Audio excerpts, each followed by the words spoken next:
Ya, baik. Selamat pagi semuanya. Jadi hari ini kita masuk ke bagian berikutnya dari perkuliahan dasar-dasar teknologi bioproses. Kita akan membahas terkait biokatalisnya. Bagaimana mendapatkan biokatalis, kemudian nanti bagaimana melakukan isolasi, kemudian mungkin preservasi, dan terakhir kita akan bahas sedikit terkait pemuliaan dari biokatalis. Nah, secara singkat di pertemuan sebelumnya kita sudah membahas ketika kalian akan memilih biokatalis, masih ingat apa saja yang harus dipertimbangkan?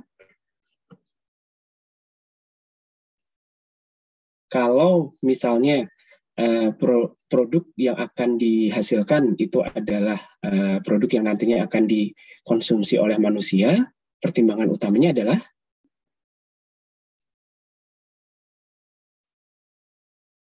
halo?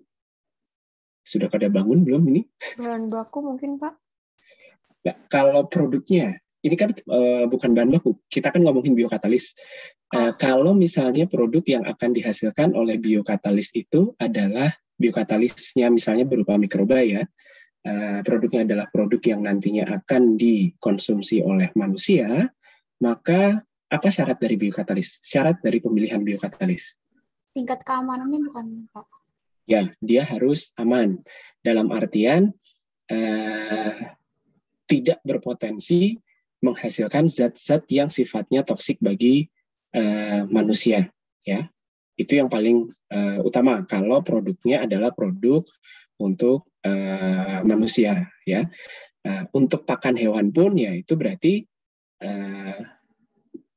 sama ya. Jadi harus aman, tidak menghasilkan zat toksik yang nantinya akan mengganggu atau mengancam dari si hewan tadi ya. Kalau untuk keperluan hewan, tumbuhan ya intinya sama. Nah, kalau untuk industri secara umum, berarti kemarin sudah sempat dibahas ya, ada yang namanya selektivitas, ada yang namanya produktivitas, kemudian apalagi ada kondisi operasinya gitu ya.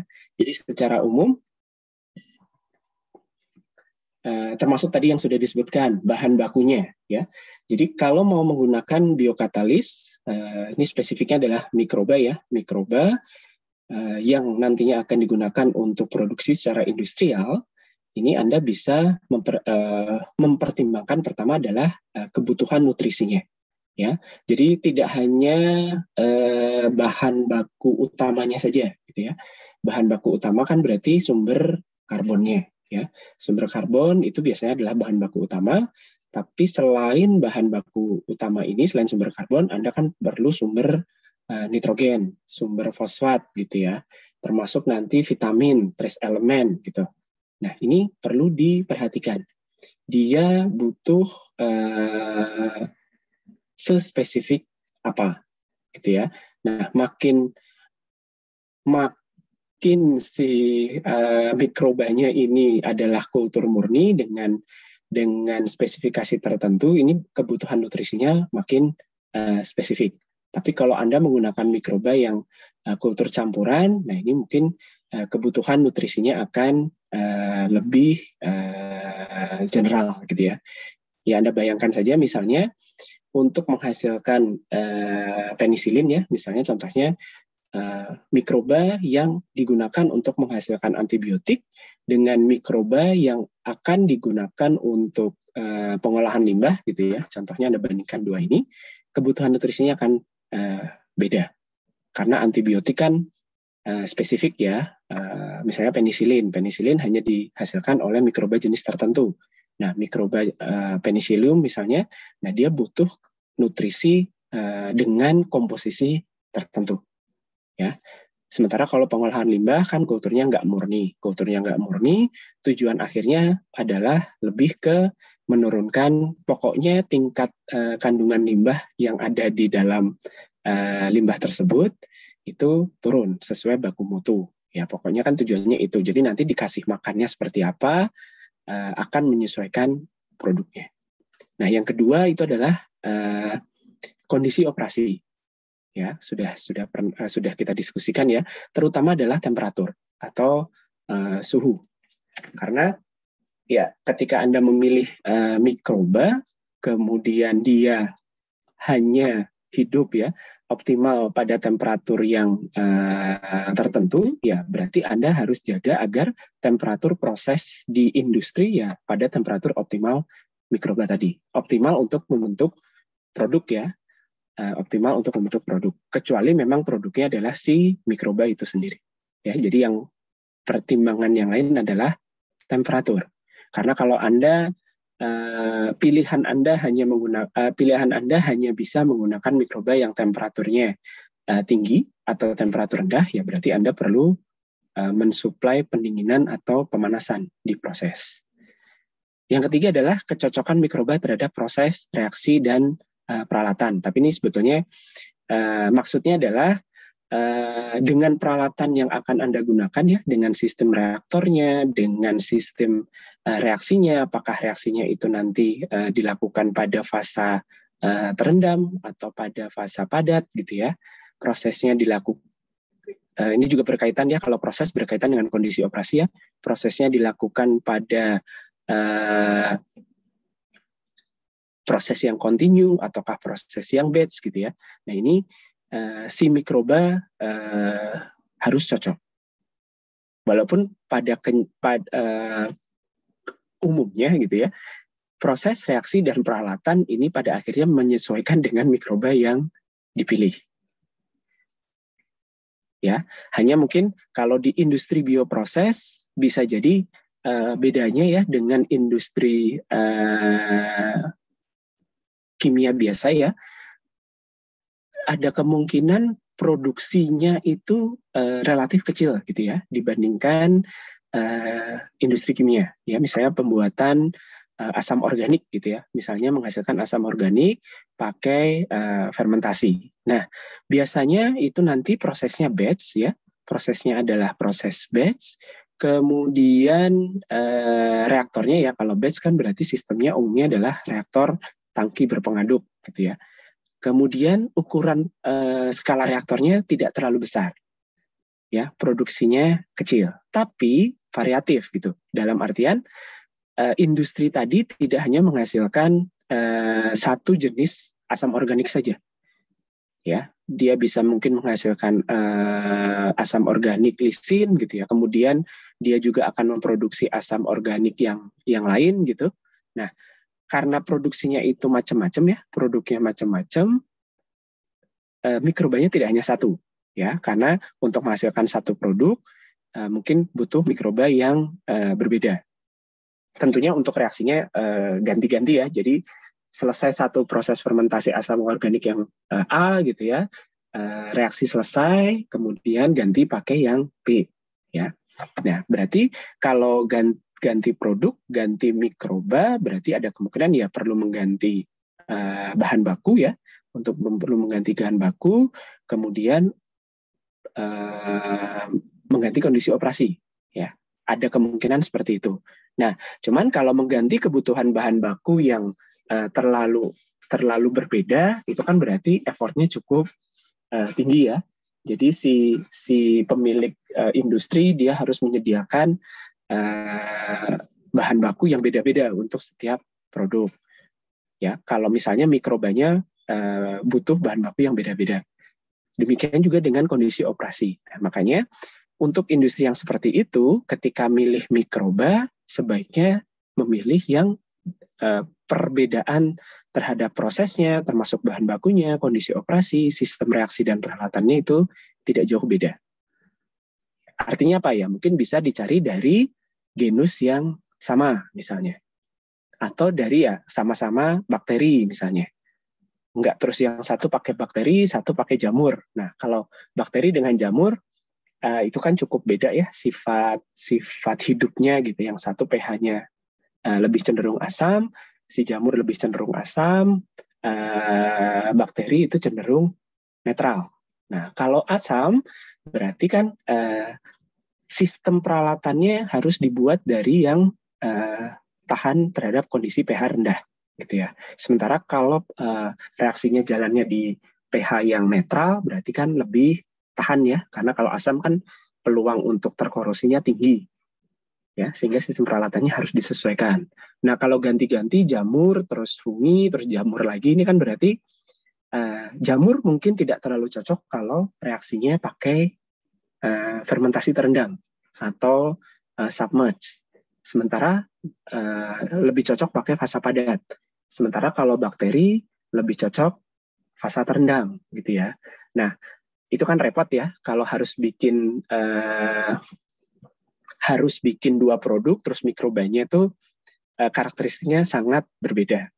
Termasuk nanti di proses pemisahannya, ya. Pemisahan dari fermentasi fasa padat dengan yang fermentasi fasa terendam itu juga akan beda. Ya, jadi seperti itu kondisinya ya. Jadi perlu memperhatikan kalau menggunakan dua jenis mikroba itu kesesuaiannya kalau bisa semirip mungkin. Kondisi operasinya, karakteristiknya gitu ya, sistem reaksinya ya. Jadi drive-nya bisa bolak-balik ya, antara misalnya Anda sudah punya sistem peralatannya, kemudian punya pilihan mikrobanya, sehingga nanti milih mikrobanya ya disesuaikan dengan sistem peralatannya. Atau ya awalnya milih mikroba, baru Anda menerapkan sistem peralatan maupun sistem reaksi yang sesuai dengan jenis mikrobanya. Bisa ditangkap ya. Oke, yang berikutnya itu adalah terkait rekayasa genetika. Mas ingat ya, kenapa mikroba itu direkayasa?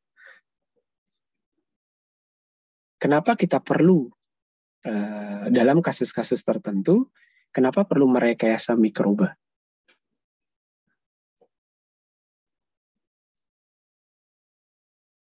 Pania Farah, ada?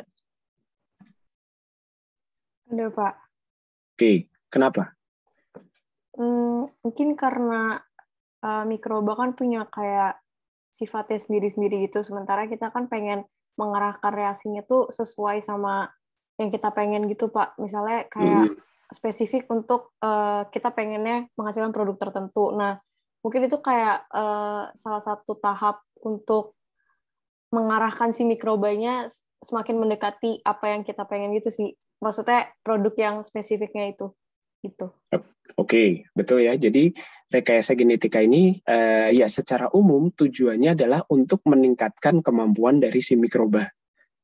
Agar dia punya, ya bisa jadi agar dia punya selektivitas yang lebih tinggi atau produktivitas yang lebih tinggi dibandingkan yang wild type ya. Masih ingat wild type ya, yang alamnya gitu. Nah, walaupun nanti kita akan bahas ya, ada yang tahu bagaimana cara melakukan rekayasa genetika? Mungkin sudah pernah dibahas di kuliah-kuliah sebelumnya.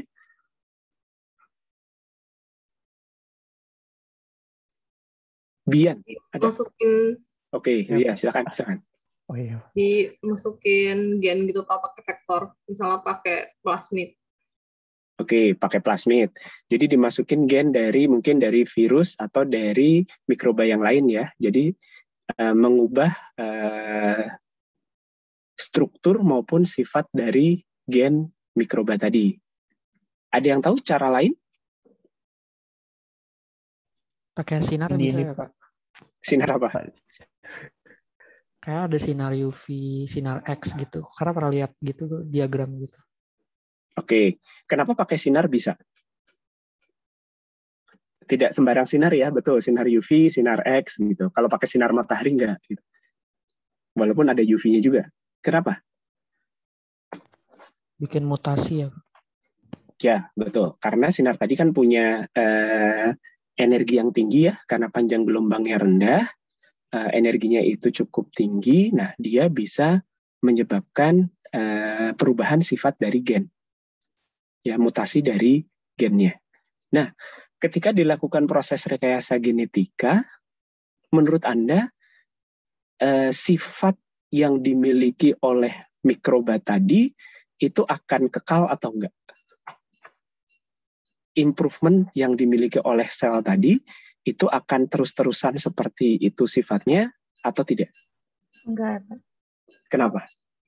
Karena udah kayak istilahnya udah dirusak gitu. Jadi dia bakal menyesuaikan diri lagi sebagai yang baru istilahnya.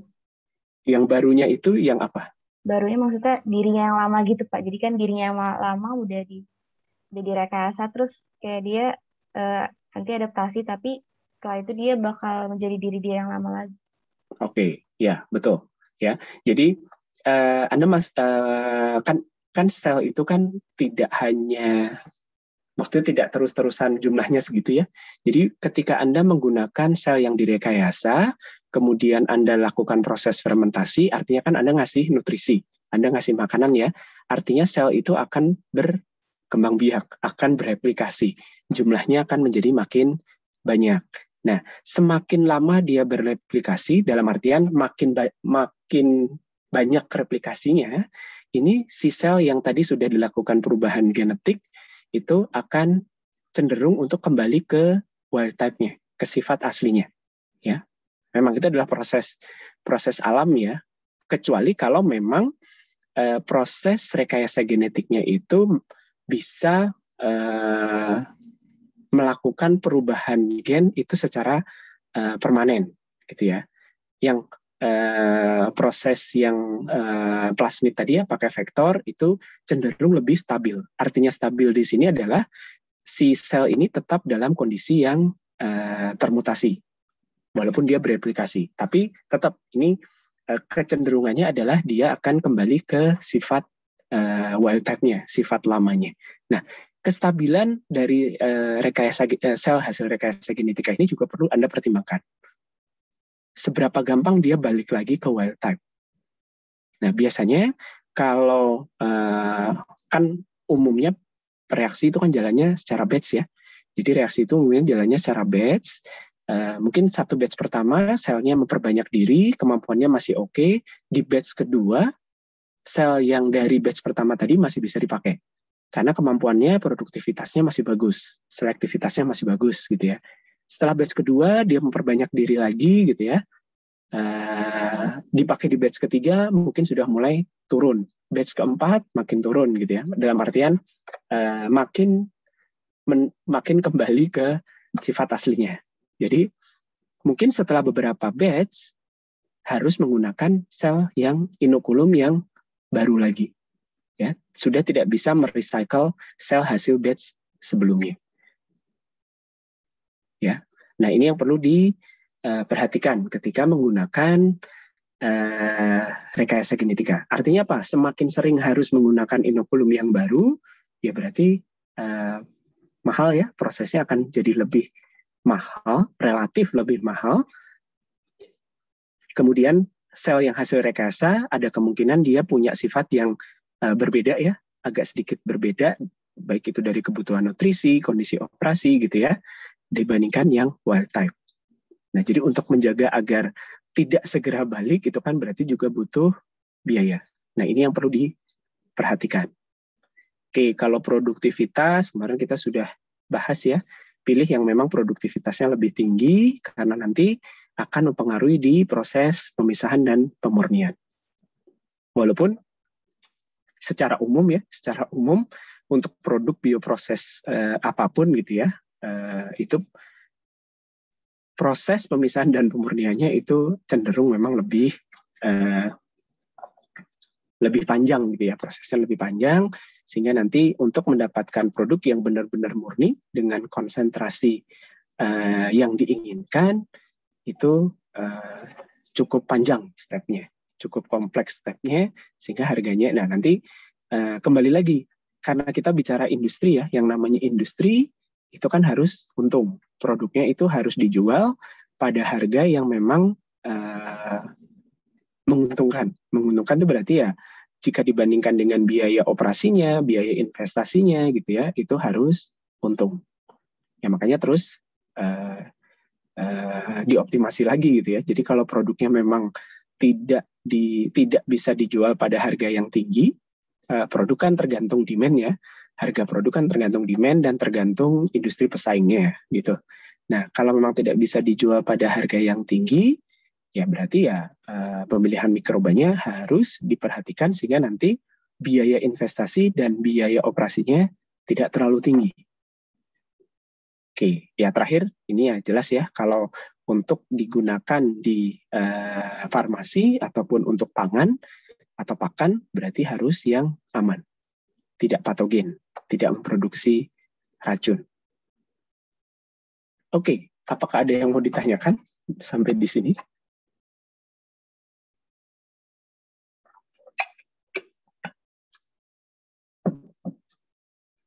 Cukup jelas ya. Oke, kalau begitu saya lanjutkan. Nah, terkait mikroba yang aman, ini mungkin sudah tahu ya, ada mikroba yang diklasifikasikan sebagai GRAS atau generally regarded as safe. Ya, ini adalah mikroba yang umum dipakai ya untuk pangan khususnya. Kenapa umum dipakai? Karena dia diketahui tidak menimbulkan efek yang tidak diinginkan. Maksudnya dia tidak menghasilkan toksin atau racun. Nah, jenisnya sebetulnya macam-macam ya, tapi secara umum dari setiap golongan mikroba ada bakteri, ada yeast, ada jamur, ini ya. Jadi ini adalah mikroba yang relatif aman untuk digunakan pada proses fermentasi di industri pangan. Oke, sekarang kalau Anda butuh mikroba, gimana caranya? Ya, terutama kalau Anda membutuhkan mikroba yang khusus gitu ya, yang murni ya, mikroba kultur murni. Terus Anda sudah tahu, oh Anda butuh Bacillus subtilis gitu, atau Anda butuh Saccharomyces cerevisiae gitu. Misalnya kemarin ya, untuk menghasilkan etanol Anda butuh Saccharomyces cerevisiae. Nah, kira-kira Anda bisa dapatkan dari mana?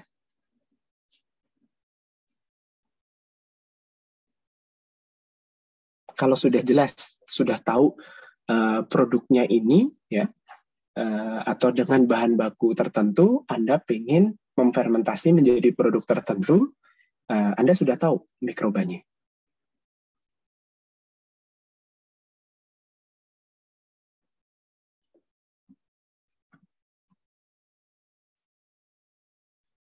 Aditya, ada? Ada, Pak. Ya, Anda bisa dapat dari mana? Tadi dapetin raginya ya, Pak? Ya, kalau misalnya Anda pengen pakai Saccharomyces untuk bikin etanol, kira-kira Anda bisa dapat Saccharomyces dari mana? Dulu pernah dibahas kalau untuk yang ragi itu bisa dibeli dari industri tertentu atau nggak bisa kayak mengembangkan sendiri ya, Pak? Bisa di apa? Sorry, agak kurang jelas suaranya. Dikembangkan sendiri juga bisa, Kak? Pak. Sebelum mengembangkan sendiri? Itu apa sih namanya? Isolasi? Ya, oke. Isolasi itu biasanya pilihan yang kedua ya. Nanti kalau misalnya nggak punya duit gitu ya, biayanya untuk mendapatkan mikroba mungkin pengen cari opsi yang lebih murah gitu ya. Tapi kalau Anda benar-benar menginginkan mikroba yang murni dengan kemampuan yang spesifik gitu, Anda bisa dapat dari beli di pabrik yang menghasilkannya, Pak. Ya, beli gitu ya. Beli ya sebutan pabrik kurang pas ya. Jadi ada yang namanya ini culture collection ya. Culture collection ini adalah lembaga ya, baik ada yang komersil ya, jadi memang dia itu bisnisnya memang jualan mikroba, ataupun lembaga yang dari pemerintah ya. Anda bisa lihat ya, ini ada lembaga pemerintah pun yang memang dia menyediakan kultur ya. Ada yang istilahnya apa ini ya? Ada yang resmi, ada yang memang berafiliasi ke institusi atau ke universitas gitu ya. Kayak di kita di lab mikro di lantai 3 itu ada ya beberapa kultur yang memang diperjualbelikan ya. Walaupun jumlahnya saat ini tidak sebanyak dulu. Dulu itu jumlah kulturnya relatif banyak ya, tapi sekarang itu lebih sedikit ya. UGM juga punya, di SITH juga ada. Nah, kenapa sekarang jumlahnya tidak sebanyak dulu? Kira-kira apa?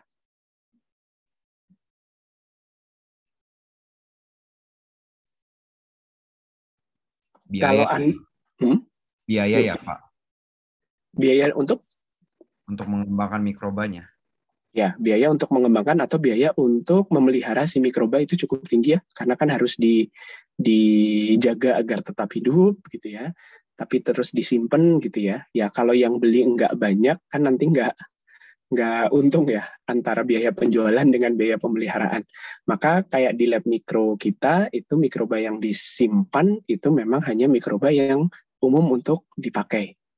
Kayak Saccharomyces itu ada, beberapa jenis Bacillus itu ada.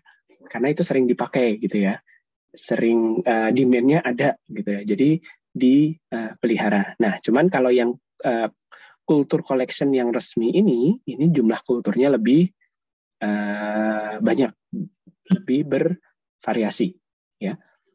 Ini bisa lihat di slide juga ada ya, tidak hanya tadi kan yang gede-gede ya, ada ATCC, ada NRLL, ini sama-sama dari Amerika, cuman yang ATCC ini yang komersil, NRL ini yang pemerintah. Terus ada yang di Belanda ada, di Denmark ada, di Jepang ada gitu ya. Nah, tampilannya mungkin agak kekecilan ya kalau ini saya coba lihat dari webnya langsung.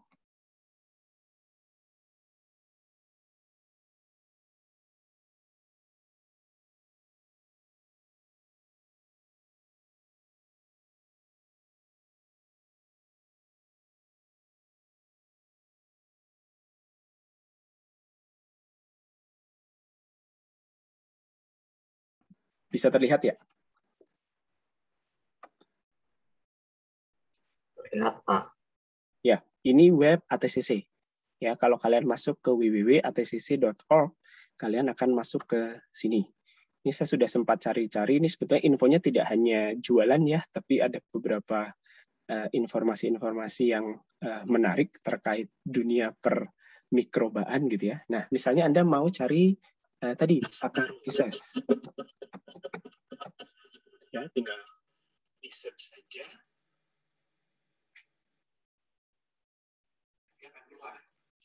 Ini ada Saccharomyces, macam-macam ya.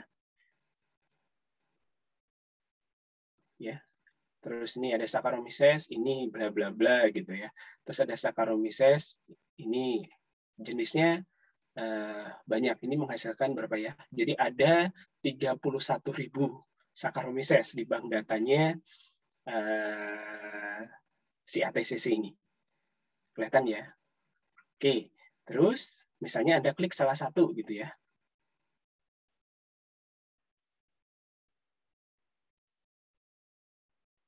Agak lambat. Oke, ini ada angkanya ya. Ada angka, ini adalah kode dari si ATCC-nya. Terus ini Anda bisa lihat, ini bakteri. Kemudian ada klasifikasinya, jadi yang genus ke atasnya gitu ya. Terus strain designation-nya ada, terus dipakai untuk aplikasinya ini adalah biologi molekuler ya. Terus formatnya ini adalah bentuk ketika nanti Anda beli itu adalah bentuk freeze dried, dikeringkan. Nanti di bagian preservasi kita akan bahas terkait preservasi freeze dried. Oke, terus ini ada tulisan BSL 1. Mungkin sudah pernah diterangkan belum di kuliah mikrobiologi industri misalnya, apa itu BSL? Singkatan apa? Biosafety level, Kak? Ya, itu menunjukkan apa? Biosafety level. Dari kata-katanya kan bisa kira-kira itu apa? Level keamanan dari mikroba itu mungkin Pak untuk dipergunakan industri atau semacam itu. Ya, betul ya. Jadi ini menunjukkan tingkat keamanan, kan biosafety ya, level tingkat keamanan dari si mikroba. Artinya apa? Mikroba itu kan jenisnya macam-macam ya. Metabolismenya itu beda-beda, metabolitnya pun beda-beda. Nah, ada beberapa jenis mikroba yang sifat hidupnya dia bisa menginfeksi manusia. Ya, jadi biosafety level ini adalah tingkat keamanan si mikroba itu bagi manusia yang menghandle-nya gitu ya. Jadi yang menggunakannya. Jadi tentunya ketika Anda menghandle ragi ya, Saccharomyces cerevisiae dengan menghandle virus gitu, itu akan beda ya. Virus yang bisa menular dengan cepat atau menghandle salmonella dengan Saccharomyces itu juga beda. Karena apa? Levelnya beda, safety levelnya berbeda. Angka 1 itu berarti yang levelnya paling aman, paling bawah. Ya, makin ada 4 ya, ada biosafety level 1, 2, 3 dan 4. Makin gede itu artinya makin potensi untuk menginfeksi manusianya akan semakin besar dan semakin gampang dan semakin cepat. Ya, jadi dilihat dari kecepatannya itu dia menginfeksi, apakah maksudnya cepat ini, apakah airborne atau tidak, gitu ya. Apakah dia bisa menginfeksi secara airborne atau tidak? Kalau airborne kan berarti makin cepat, makin gampang, gitu ya. Dan infeksinya apakah makin parah, apakah mematikan atau tidak? Ya, nah kalau yang aman itu adalah BSL-1 ya, yang bisa digunakan untuk selain makin berbahaya ya, artinya kalau BSL-nya itu makin tinggi, dia butuh equipment untuk menghandle yang makin kompleks ya. Kan Anda bekerja dengan Saccharomyces cerevisiae, dengan bekerja dengan virus itu kan tentunya proteksinya akan beda. Gitu ya. Nah, yang di lab mikroteka itu hanya boleh untuk BSL-1. Ya. Secara umum kalau yang di kampus itu hanya boleh untuk BSL-1, kecuali nanti mungkin saya nggak tahu, mungkin di mikrobiologi ada yang BSL-2 atau lebih tinggi, kayak di kedokteran itu pasti ada ya sampai BSL yang lebih tinggi. Oke, jadi selain info namanya gitu ya, itu juga ada keterangan biosafety-nya. Nah, terus Anda bisa lihat karakteristiknya ini genomnya ya. Nah, terus Anda juga bisa lihat handling information-nya. Handling information ini mediumnya dia pakai apa, terus temperaturnya berapa. Kalau ini nanti diklik, nanti bisa kelihatan Anda bisa download keterangan komposisi medium yang bisa digunakan. Termasuk Anda bisa dapatkan ini ya, product sheet ini adalah katalog dari si produknya, hasil sertifikatnya, dan safety data sheet-nya. Nanti handlingnya harus seperti apa. Tadi di halaman sebelum ini,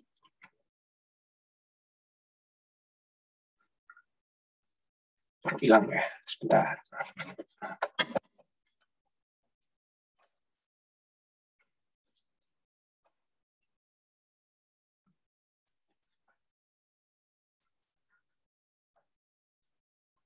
Nah, ini apa harganya? Ya, jadi Anda dapatkan kalau mau beli ya, tergantung jenisnya. Ini harganya segini. Lumayan mahal ya. Ini satu ampul gitu ya, istilahnya si ampul, atau nanti ada video yang menunjukkan bentuk ketika Anda beli itu seperti apa. Oke. Kalau NRRL tampilannya seperti ini. Ya, tampilannya seperti ini. Ini web, sebetulnya ini dari Departemen Pertaniannya USA gitu ya. Mereka juga punya culture collection. Nah, kalau mau melihat apa saja yang dijual, Anda bisa lihat ke katalog information. Ya, di sini terus Anda bisa cari, misalnya Anda mencari tadi ya, mau mencari Saccharomyces gitu. Silahkan cari mana tadi Saccharomyces. Kok tidak ada?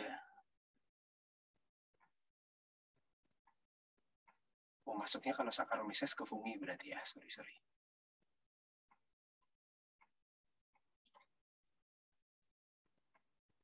Semoga ada.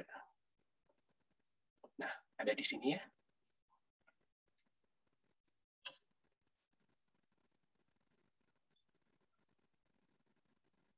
Nah, ini. Coba kita lihat. Loh, kok lain yang ditunjukkan? Sebentar.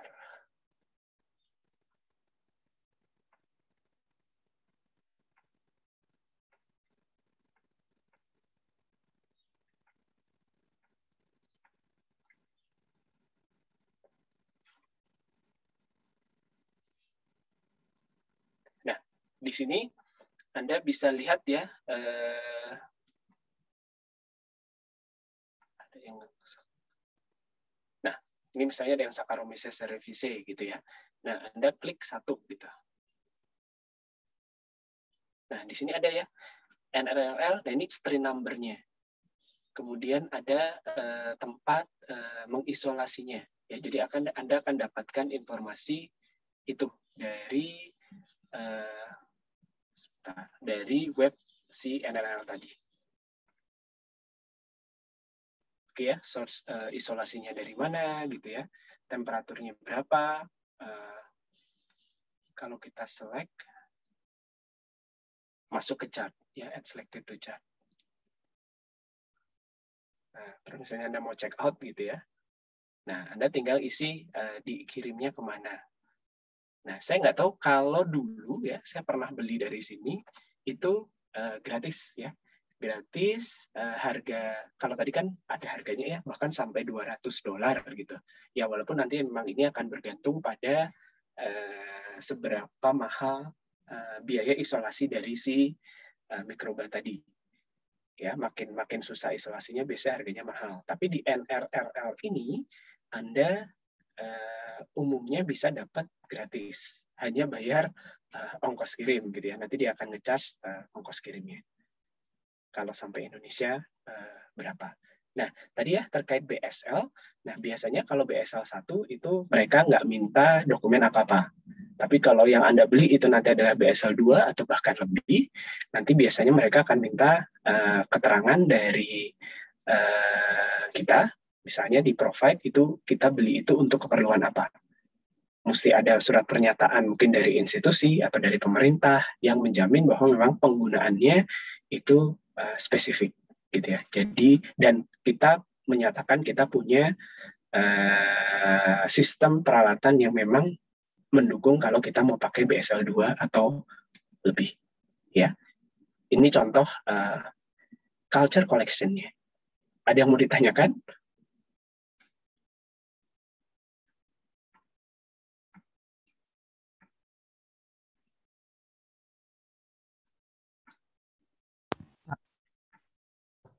Tadi yang kalau yang BSL lebih dari BSL 2 sampai 4 gitu kan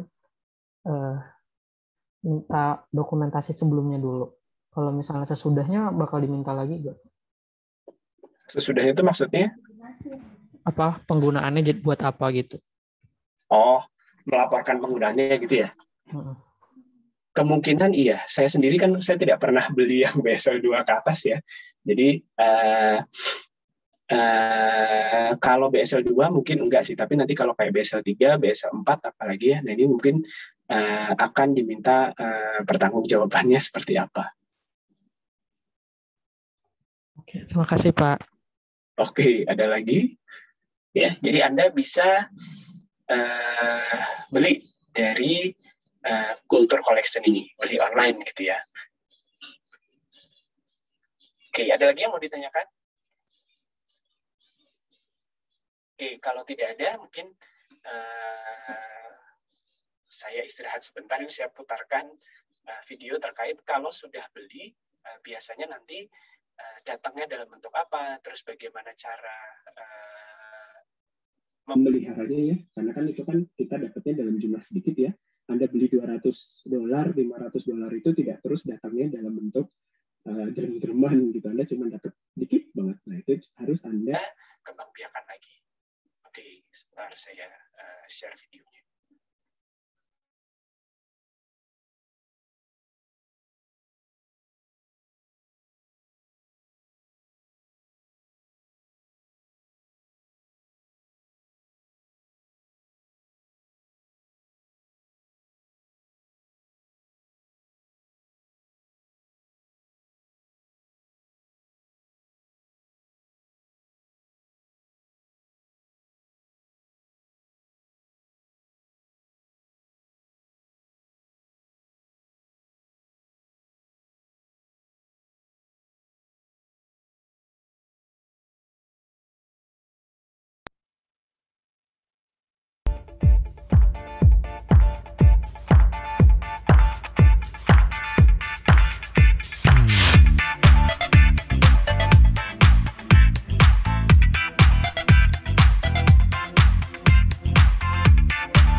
Ini gambar masih terlihat ya?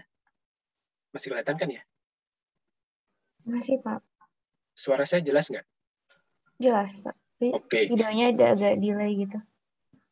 Oh, ini memang sedang saya pause. Oke, jadi di sini kelihatan ya kalau yang kotak. Kalau tadi ada tempat yang si mbaknya ini melakukan sebelum membuka kotak ini, kan tadi dia membersihkan area ini ya.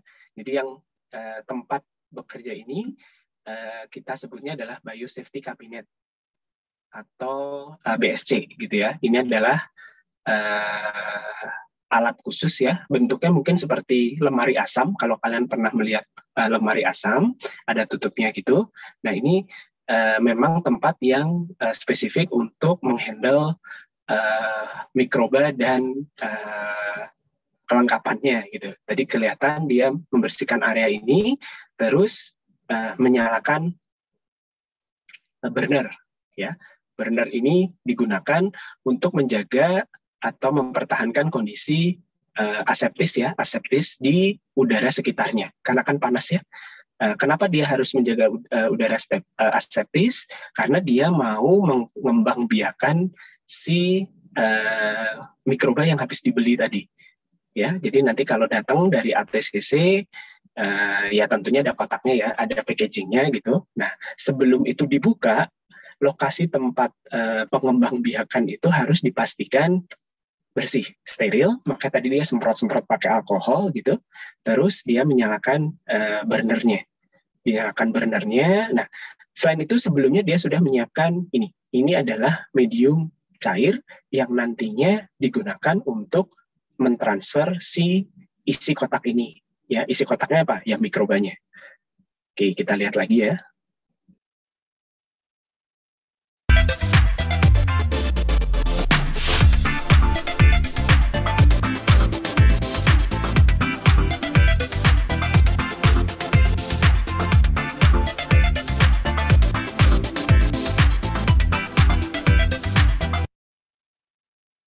Di dalam kotak ini selain ada si mikroba, ini ada yang tadi ya product sheet, kemudian safety data sheet gitu ya. Di dalam product sheet ini salah satunya ada keterangan medium yang bisa digunakan untuk pengembangbiakan awalnya. Ya, komposisinya apa saja, sumber karbonnya, glukosa ya, base-nya, terus dia harus ditambah apa saja, konsentrasinya berapa, itu ada di sini.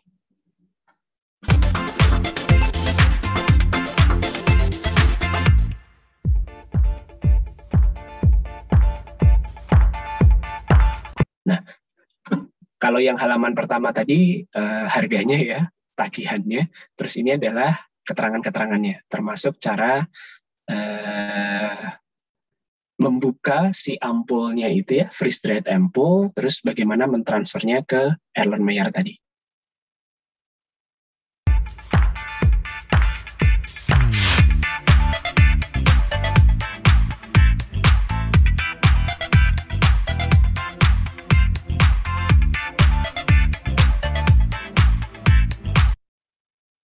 Nah, ini adalah ampulnya. Kebayang ya ukurannya seberapa besar atau seberapa kecil, jadi dapatnya cuma segini. Yang tadi harganya $200, itu dapatnya segini.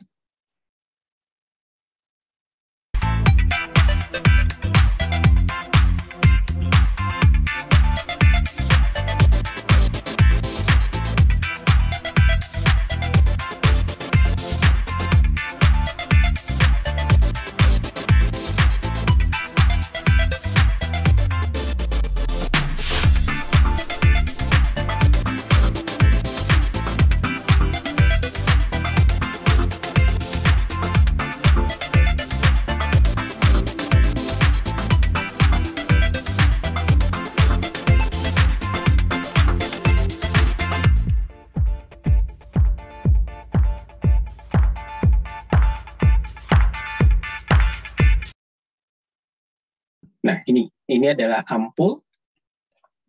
Isinya cuma yang bagian-bagian kuning keruh di ujung ini saja. Itu adalah mikroba dalam bentuk kering, ya, freeze dry. Tidak mati, kering tapi tidak mati.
Oke, tadi terlihat ya. Jadi setelah ampulnya itu dipatahkan, kemudian diambil pakai semacam jarum. Kita sebutnya itu adalah jarum Ose. Itu dipakai tadi untuk mencuplik si bubuk mikroba yang ada di dalam ampul, kemudian dipindahkan masuk ke dalam Erlenmeyer yang isinya adalah si medium. Terus mediumnya masuk ke ini namanya adalah incubator shaker, ya. Yang goyang-goyang ini. Nah, ini adalah incubator shaker. Jadi nanti selama beberapa jam dia akan ditumbuhkan di situ. Sehingga nanti mikroba akan tumbuh menggunakan medium yang sudah disiapkan. Jadi kira-kira itu ya yang perlu disiapkan, yang perlu dilakukan setelah pesanan Anda datang, gitu ya. Oh, boleh nanya dulu gak Pak yang tadi, video tadi? Silakan, saya sambil share slide lagi ya. Kan tadi ada yang diambil pakai kayak yang udah dipanasin, terus dimasukin ke ampulnya ya, kecil gitu, buat ngambil cuplikan ya tadi kata Bapak. Tapi kok terakhirnya tuh dari cuplikan itu, dari ampul itu dituang gitu ke kolom tempat medium, ke Erlenmeyer-nya. Ya, jadi kira-kira buat apa? Itu cuplikannya dites dulu atau? Enggak, jadi kan di dalamnya itu bubuk ya, bubuk. Makanya kan yang awal-awal ngambilnya pakai jarum Ose tadi, kan ujungnya bulat ya, ada bolongnya, jadi bisa untuk ngeruk dari dalam ampul. Nah, tapi kan itu nggak semua keambil ya, jadi tentunya masih ada sisa-sisa di dalam ampul. Makanya itu diambil, tapi kan kalau pakai jarum susah ya, kan tinggal ya kayak kotretannya gitu kan, tinggal sisa-sisanya. Makanya diambilnya pakai yang cairannya. Tapi Anda tadi kan perhatikan ya, melakukan itu selalu di dekat api. Tapi nggak boleh menyentuh api ya, jadi selalu di dekat api, hanya disentuhkan, yang disentuhkan ke api itu hanya jarumnya saja sesaat sebelum masuk untuk ngambil mikroba. Jadi itu adalah untuk mensterilkan jarumnya. Tapi itu sebetulnya itu ditunggu agak dingin, nggak lama sih, hitungannya cuma detik, terus masuk ke dalam ampul, diambil. Nah, sembari memindah-mindah itu, melakukannya selalu di dekat api. Sesekali lehernya si Erlenmeyer itu tadi kan dideketin ke api ya. Jadi itu untuk memastikan mikroba yang ada di udara sekitar itu tidak masuk. Terus satu lagi Pak, mau nanya boleh gitu? Boleh, kan yang silakan. pas awal-awal unboxing-nya tuh pakai sarung tangan gitu ya, tapi kok pas lagi nge-handle-nya nggak pakai sarung tangan ya Pak? Harusnya tetap pakai ya. Kayaknya tadi video itu di syuting oleh dua orang yang berbeda nggak sih? Yang awal-awal kan ibu-ibu, yang kedua kan bapak-bapak. Harusnya memang sebetulnya tidak apa-apa juga tidak pakai sarung tangan, asal kondisi tangan Anda bersih ya. Tentunya cuci tangan, terus di spray pakai alkohol. Oh, makasih Pak. Saya kira boxnya lebih berbahaya daripada mikrobanya. Enggak. Itu handlingnya tidak harus yang seperti itu. Kalau terkait sarung tangan ya, selama kondisi tangannya itu bersih, memang kalau pakai sarung tangan lebih steril tentunya ya. Cuman mungkin gitu kan megang kalau pakai sarung tangan kan licin ya, kan ada bubuk kan biasanya di sarung tangan itu kan ada kayak bubuk-bubuknya, itu kalau megang yang kaca takutnya licin terus malah jatuh. Jadi sebetulnya pakai tangan terbuka ya, maksudnya tidak menggunakan sarung tangan nggak apa-apa, asal bersih gitu. Disemprot pakai disinfektan dulu, biasanya pakai etanol 70%, terus baru bekerja. Terima kasih Pak. Yuk, ada lagi yang mau ditanyakan?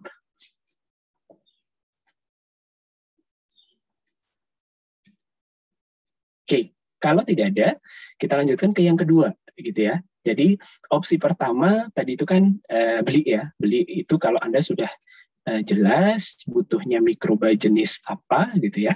Terus sudah tahu karakteristik yang diinginkan itu seperti apa, dan Anda punya duit untuk belinya, gitu ya. Nah, yang opsi kedua ini adalah kalau memang mikroba yang diinginkan tidak terlalu kultur murni, walaupun bisa mendapatkan kultur murni ya. Kemudian dari sisi harga Anda nggak mau keluar duit buat beli gitu ya, tapi Anda mau repot untuk mengisolasi. Jadi Anda ingin dapatkan mikroba dengan karakteristiknya. Jadi kalau yang beli itu kan pertimbangan awal memang sudah Anda sudah tahu spesies, genus, dan spesies, bahkan sampai ke strain-nya.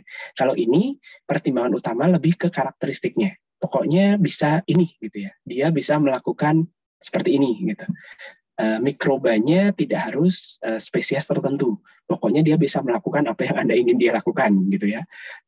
Atau juga tidak perlu satu jenis mikroba saja. Pokoknya bisa menjalankan prosesnya. Oke. Dari situ,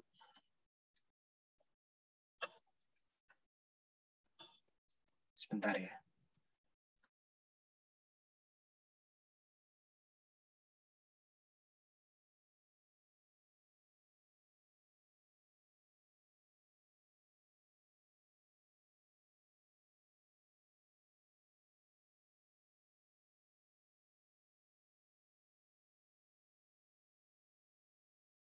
Oke ya. Nah, jadi ini tadi yang sudah sempat disampaikan. Jadi kalau kultur murni, misalnya untuk keperluan industri yang produknya spesifik, Anda butuh pure culture dengan strain yang sudah spesifik, sifat yang sudah spesifik, Anda beli kultur murninya. Ya, terutama nanti kalau produknya memang bisa dijual dengan harga yang cukup tinggi, gitu ya. Nah, kalau tidak, misalnya Anda butuh mikrobanya adalah yang kultur campuran, atau karakteristiknya itu tidak harus dipenuhi oleh satu jenis mikroba saja, gitu ya. Nah, Anda bisa melakukan yang namanya isolasi. Oke, yang perlu Anda perhatikan adalah habitat alami dari mikroba ya. Jadi ketika di alam itu si mikroba ini pasti bersama-sama dengan mikroba lain, gitu ya. Jadi pasti dia hidupnya itu di alam tidak sendiri. Mikroba juga adalah makhluk sosial ya, maka kalian juga harus jadi makhluk sosial yang lebih baik dari mikroba. Jadi artinya apa? Ketika Anda ngambil dari alam, itu pasti itu adalah kultur campuran, ya, pasti kultur campuran, tidak bisa dapat kultur murni secara langsung. Kemudian sifat-sifatnya pun belum tentu semuanya itu sesuai dengan yang Anda inginkan. Ya, maka perlu melakukan apa yang namanya isolasi. Jadi lebih menspesifikkan mikrobanya. Oke. Caranya ini secara umum ya. Jadi katakanlah misalnya Anda mau mengisolasi mikroba dari tanah gitu ya, dari tanah. Kemudian Anda ingin mikroba dengan kemampuan khusus atau dengan kemampuan spesifik tertentu. Misalnya nanti di sini contohnya misalnya ingin mendapatkan mikroba yang bisa dipakai untuk jadi pupuk karena dia punya kemampuan untuk mengikat nitrogen langsung dari udara gitu ya. Nah, tanah itu kan fasanya padat ya, jadi fasanya padat. Nah, gimana caranya untuk mendapatkan mikroba yang lebih spesifik? Ya, kan Anda tidak mau campuran tanahnya ya. Maka yang Anda lakukan adalah biasanya terus diencerkan ya. Jadi tanah tadi diencerkan, kemudian jadi dilakukan pengenceran berulang ya. Jadi si istilahnya adalah koloni mikroba itu lebih terpisah ya, terpisah dari tanah, terpisah dari komponen-komponen tanah yang lain gitu ya. Nah, Anda butuh alatnya, itu peralatan yang biasa digunakan itu adalah ini yang tadi yang sempat ditunjukkan di video yang awal tadi ya. Ini namanya adalah jarum Ose ya. Jadi kayak jarum, ujungnya adalah bulat buat nyuplik ya. Atau kalau bahasa Inggris rasanya ini disebutnya loop needle, LOOP ya. Loop needle. Ada juga yang namanya Sudip Drygalski. Ini bahannya bisa dari kaca, bisa dari besi ya, bentuknya kayak L. Nah, ini biasanya nanti dipakai untuk mengoles-oles. Nanti akan ada video yang menunjukkan bagaimana cara melakukan pemisahan koloni menggunakan dua alat ini. Ya. Jadi setelah diencerkan ya, Mungkin saya tunjukkan videonya, ada salah satu video yang bisa dilihat untuk menunjukkan bagaimana mendapatkan koloninya.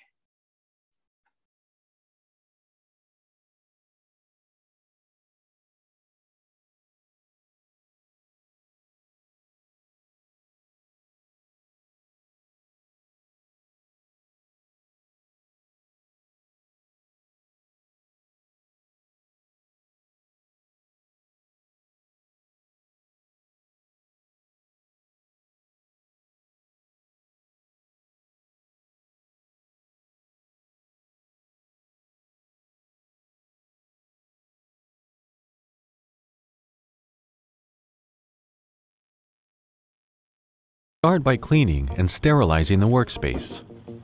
Spray once with 10% Milton and wipe thoroughly using clean tissue paper. Repeat twice, but with 70% ethanol. Diluted 70% solution of ethanol is actually a more potent disinfecting agent than pure ethanol. One of the goals of growing bacteria on solid medium is to grow individual colonies made of a single clone.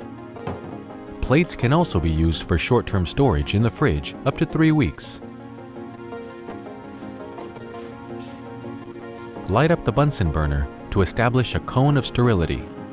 Hot air creates an upwards current that prevents airborne contaminants from falling on your work. Make sure you conduct all of your sterile work within that zone. Spray your hands with 70% ethanol to sterilize their surface. If you opt for wearing gloves, proceed in the same manner. Sterilize your loop in the flame. The hottest part of the flame is located just above the tip of the blue cone. Let your loop cool down. To ensure proper cooling, stab your loop in a clean part of the medium once or twice.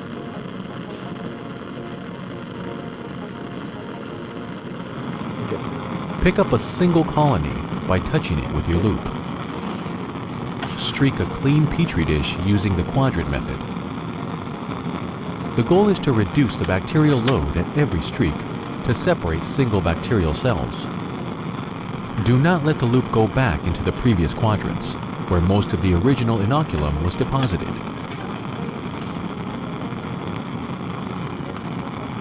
Here is a visualization of the streaking made using a marker. Sterilize your loop using the flame. Watch out for projections due to boiling of remaining material on your loop. Remember that you should wear protective eyewear whenever using a Bunsen burner. Label the back of your plate using a permanent marker. Use parafilm to seal the petri dish in order to avoid excessive evaporation during incubation. Parafilm also lets gas through, which allows aerobic respiration throughout the incubation period.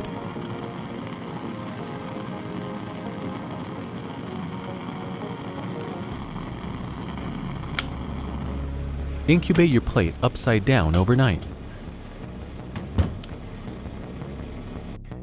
Pick up your plates on the next morning and look for single colonies.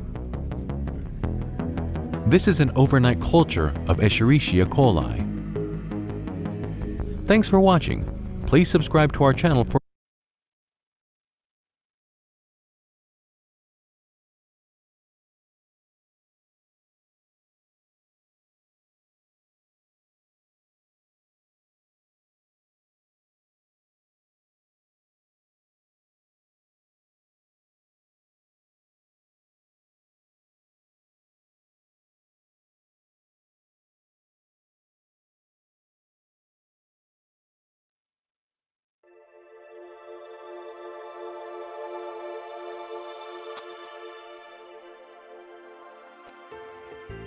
Streak plate method.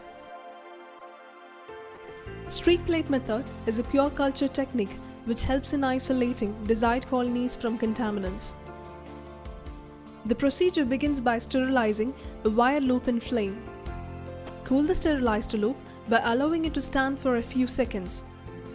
Dip the loop into a sample containing a mixture of bacteria. Depending on the sample, The loop may pick up hundreds or thousands of bacteria which are spread back and forth across the surface of the agar. Make a uniform smear with the inoculum at the edge of the plate. Sterilize the loop as mentioned above and make streaks from the smear. Since there is thinning of inoculum, during streaking, isolated colonies are formed at the ideal streak point where the spreading has separated the individual or group of cells at locations where they can form individual colonies. The pattern of streaking varies with the different type of streak plate techniques. For example, quadrant streak, T-streak, etc. During the incubation, the bacteria multiply and produce colonies. Intermittent flaming of the loop can be done during streaking to reduce the load of the organism so that there is a better chance of getting isolated colonies. Keep the plate covered as much as possible to avoid contamination. While streaking a section of the plate, try to keep the inoculating loop in contact with the surface of the agar at all times.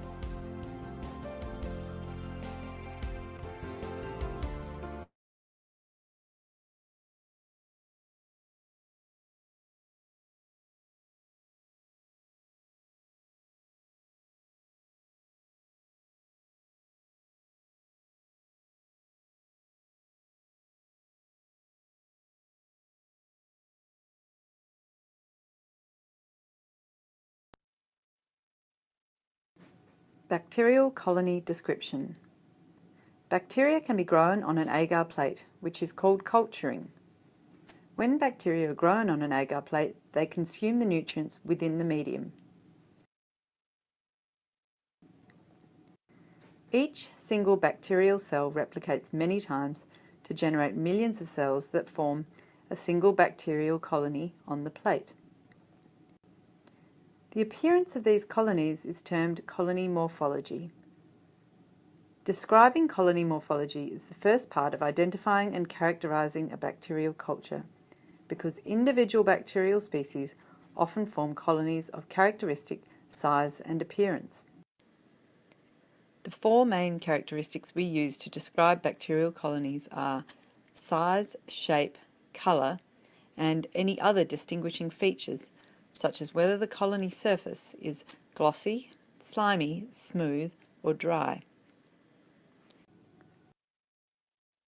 Here we have bacterial colonies growing on a blood agar plate. It's called blood agar because it contains horse blood. Blood agar is one of the most routinely used agars as it contains many nutrients suitable for even the most fastidious bacteria. Note that there are two colony types growing on this blood agar plate.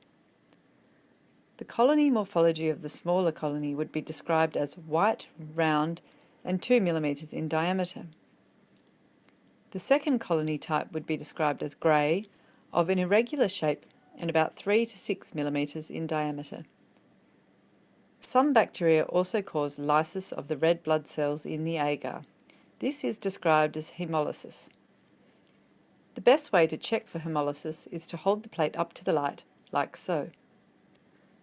Look for clearing of the opaque red blood cells in the zone surrounding each colony. Note the plate on the left has complete degradation of the red blood cells. This is called beta hemolysis. While the plate on the right has only partial degradation of red blood cells. This is called alpha hemolysis. Note the greenish tinge around these bacterial colonies.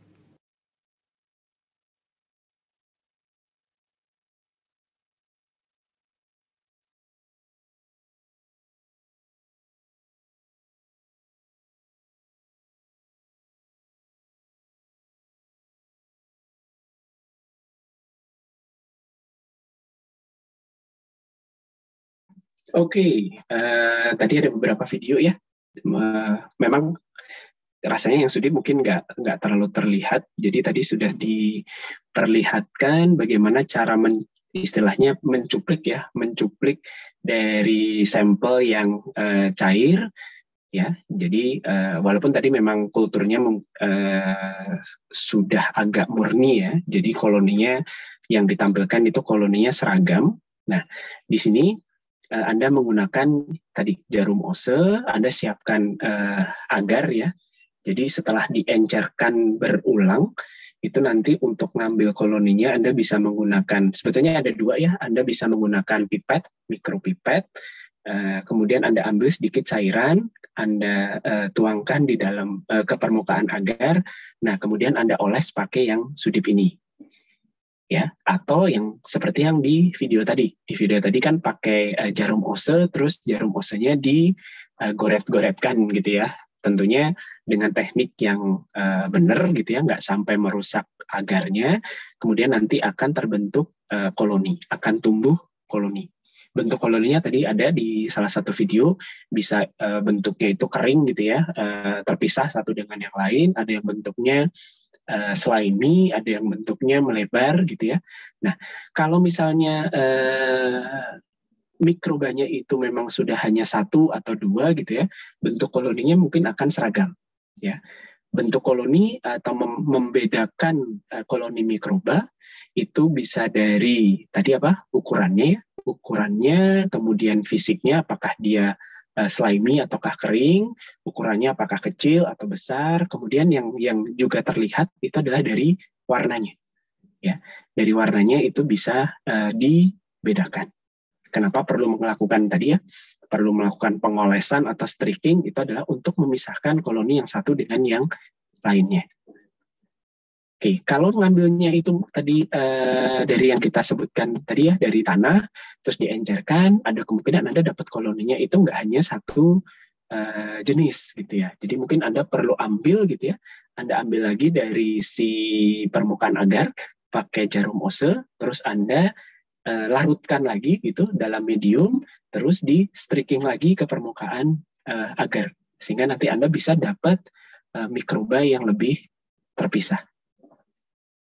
Oke, dari video-video yang sudah diputar tadi, apakah ada yang mau ditanyakan? Saya mau nanya. Ya, silakan.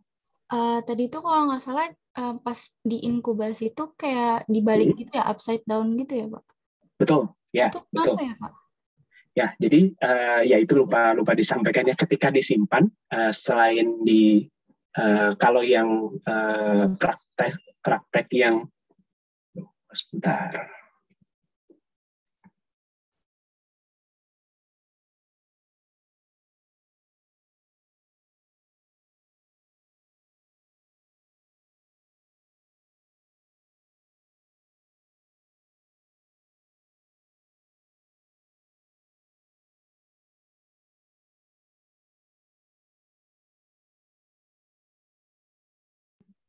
Suara saya apa masih terdengar?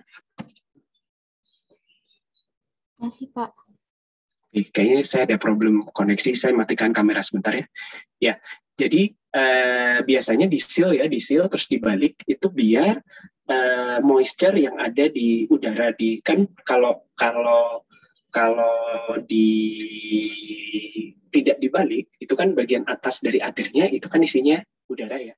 Bagian atasnya itu isinya udara, jadi kalau itu nanti dibiarkan agak lama, itu kan di udara ada moisture-nya ya. Jadi ada moisture-nya itu nanti bisa jatuh gitu ya. Titik-titik airnya bisa nempel di agar, sehingga apa? Nanti pemisahan koloninya itu tidak akan baik karena kecampuran titik-titik air dari udara di atasnya. Ya. Jadi untuk mengurangi kemungkinan itu biasanya dibalik. Ada lagi yang mau ditanyakan? Makasih, Pak. Oke. Silakan, apakah ada yang mau ditanyakan?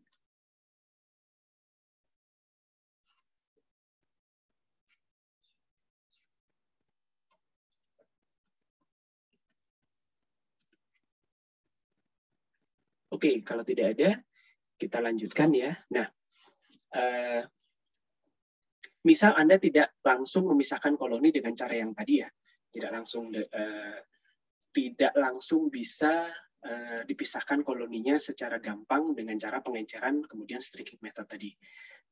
Anda bisa melakukan tahapan tambahan dari proses isolasi itu dengan memperhatikan sifat-sifatnya, ya, sifat-sifat dari mikroba yang mau Anda dapatkan. Ya, bisa dengan dua metode ya. Satu adalah dengan sifat yang menguntungkan ya, dalam artian di sini nanti Anda mengatur mediumnya ya. Tahap isolasi yang kedua setelah pengenceran dan pemisahan koloni itu bisa, misal koloninya terus tidak langsung jelas gitu ya. Oh, ini koloni yang bisa mengikat nitrogen langsung dari udara gitu ya. Nah, berarti Anda perlu melakukan tahapan ini. Ya, ini istilahnya adalah tahapan ketika Anda mengatur mediumnya, ya, Anda mengatur mediumnya untuk mengisolasi mikroba. Ya, ada yang berdasarkan desired karakteristik, artinya di sini itu Anda mengoptimasi medium agar yang tumbuh itu adalah mikroba yang punya karakteristik yang Anda inginkan, sementara yang tidak diinginkan tidak bisa tumbuh. Itu adalah yang tahap ini, based on desired karakteristik. Mediumnya bisa cair, bisa padat. Sementara yang ini, yang kedua, ini adalah kalau mikrobanya ini punya karakteristik-karakteristik khusus, sehingga Anda perlu menambahkan sesuatu di dalam medium. Sehingga nanti ketika hanya tumbuh saja, ya, kalau yang ini kan Anda hanya memperhatikan pertumbuhannya saja. Yang diinginkan tumbuh dengan baik, yang tidak diinginkan itu tidak usah tumbuh gitu kan. Ya, ini prinsip isolasi biasa ya. Kalau yang ini, kalau hanya berdasarkan pertumbuhan, tidak bisa isolasi lebih lanjut. Jadi Anda perlu menambahkan sesuatu, bisa dari bahan kimia di dalam medium atau ditambahkan mikroba lain gitu ya, sehingga mikrobanya bisa menghasilkan karakteristik khusus gitu, features yang khusus, baru nanti dipisahkan. Oke, nah dari yang tahap pertama, mediumnya bisa cair, bisa padat ya, tergantung mikrobanya ya, dia bagus di medium cair atau di medium padat. Nah, jadi yang based on desired karakteristik ini adalah Anda menggunakan medium dan kondisi inkubasi yang selektif terhadap mikroba yang diinginkan. Ya, artinya yang diinginkan tumbuh dengan baik, tapi yang tidak diinginkan kalau bisa tidak usah tumbuh atau tumbuhnya tidak baik. Ini contoh yang paling gampang adalah misalnya Anda tadi mau mengisolasi bakteri yang bisa mengikat nitrogen secara bebas, secara aerobik. Artinya apa? Berarti kondisinya dibuat aerobik, ya. Kemudian Anda siapkan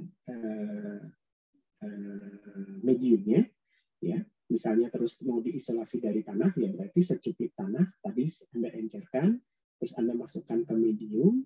Medium ini berisi semua yang menunjang pertumbuhan kecuali nitrogen. Karena Anda ingin dapat yang bisa, Anda ingin dapat mikroba yang bisa mendapatkan nitrogen dari udara bebas. Artinya sumber medium yang dicair ini tidak ada nitrogennya. Nitrogennya dari mana? Dari aerasi. Karena kan di udara ada nitrogen. Ya, jadi nitrogen terlarutnya, walaupun nitrogen dari udara ini maksudnya bukan mikrobanya bernafas ya, tapi nitrogennya adalah nitrogen anorganik yang terlarut di dalam air, di dalam medium cair. Cara melarutkannya pakai aerasi. Sehingga apa? Yang tumbuh adalah yang hanya bisa memanfaatkan nitrogen anorganik terlarut tadi. Sementara kan ada mikroba lain ya, yang dari dalam tanah, yang hanya bisa memanfaatkan nitrogen terlarut tapi organik. Dia kan nggak bisa tumbuh, walaupun ada nitrogen dari udara. Sehingga nanti yang survive ya, yang ini. Lalu nanti yang tumbuh tadi ya diinkubasi ya pakai inkubator shaker gitu ya pada temperatur optimumnya si acetobacter, nanti kulturnya diambil di streaking lagi. Sehingga Anda akan dapatkan koloni dari mikroba yang memang survive dari proses ini. Kebayang ya caranya? Jadi untuk tahapan yang ini Anda harus punya opsi medium yang memenuhi kondisi ini. Artinya yang diinginkan untuk tumbuh itu bisa survive ya, bagus tumbuhnya, tapi yang tidak diinginkan tidak bisa survive. Oke. Ada yang mau ditanyakan dulu dari metode ini?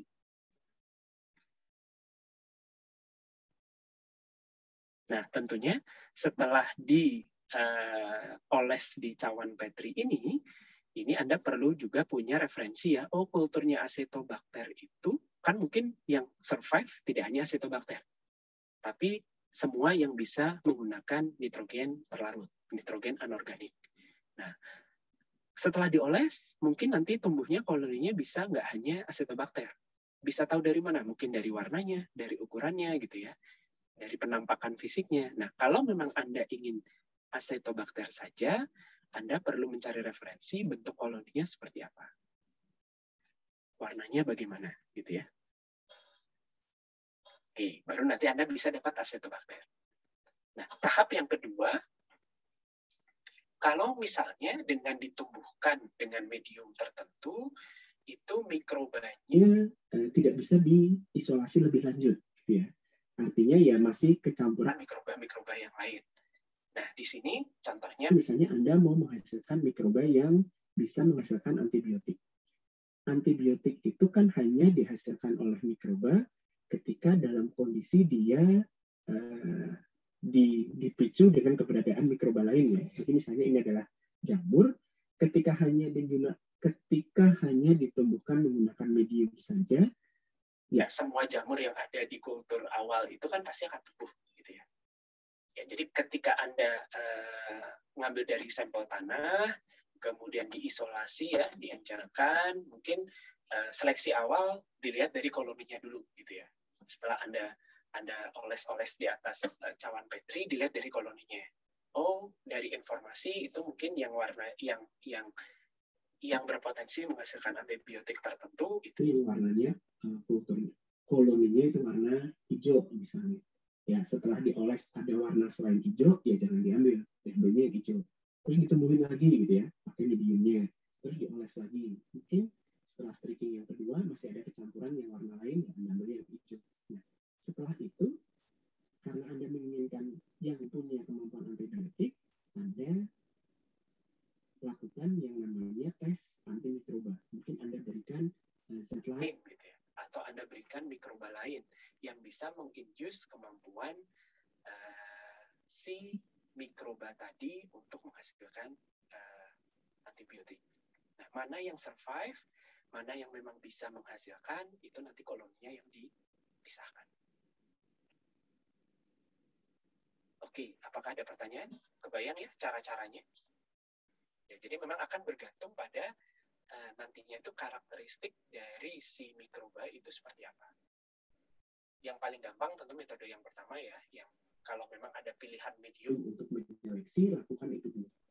Tapi kalau memang mikroba ini punya potensi tertentu yang baru bisa muncul setelah ada tambahan faktor eksternal tadi, ya berarti Anda harus melakukan tes tadi.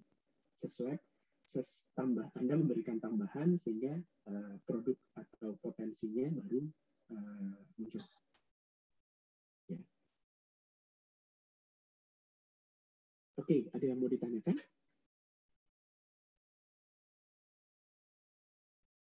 Pak, mohon maaf, kayaknya suaranya tadi kecil ya, Pak. Kayak kependem gitu, Pak, jadi kurang jelas. Bilang sebentar. Kayaknya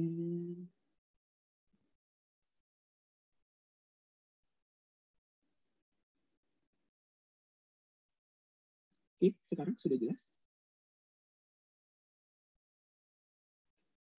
Masih kecil sih, mungkin teman-teman yang lain.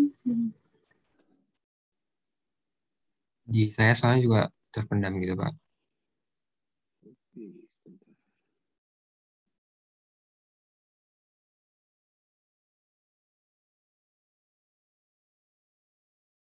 Kalau sekarang? Masih, Pak. Oke.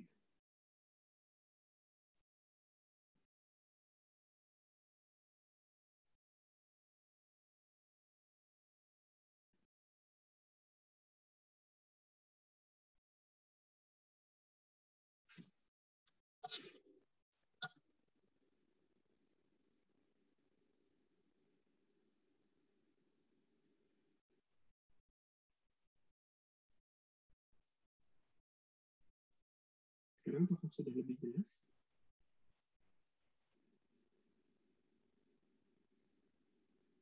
Masih sama, Pak. Sudah mungkin berhubung waktu ya, tapi ini kayaknya mungkin koneksi saya yang tidak terlalu bagus pagi ini. Oke, nanti kita lanjutkan saja diskusinya di hari Kamis. Jadi mungkin sebelum ditutup, intinya ketika Anda mengisolasi, Anda perlu tahu dulu, Anda butuhnya mikroba itu punya karakteristik apa. Karakteristik tadi yang nanti akan digunakan ketika Anda akan membiarkan dan menghasilkan produk dari mikroba tadi. Ya, sehingga ketika isolasi ini, Anda juga perlu memperhatikan senyawa metabolik yang bisa dihasilkan. Ya, kalau misalnya nih ya, tujuannya adalah mikroba yang mau digunakan untuk mendegradasi minyak gitu ya. Berarti Anda bisa cari mengisolasinya dari memang lingkungan yang mengandung minyak. Atau mikroba yang tahan salinitas tinggi. Berarti bisa isolasi dari air laut gitu dan sebagainya. Oke, ada yang mau ditanyakan?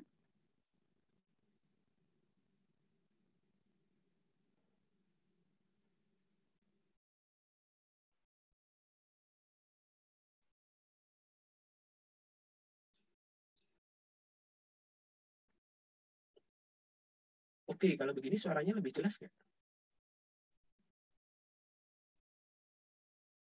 Di saya sama aja, Pak. Oke, kalau begitu mungkin untuk pertemuan hari ini kita sudahi dulu saja. Kita lanjutkan hari Kamis ya. Terima kasih, selamat pagi. Terima kasih, Pak. Terima kasih, Pak. Terima kasih juga, Terima kasih, Pak. Pak. Pak.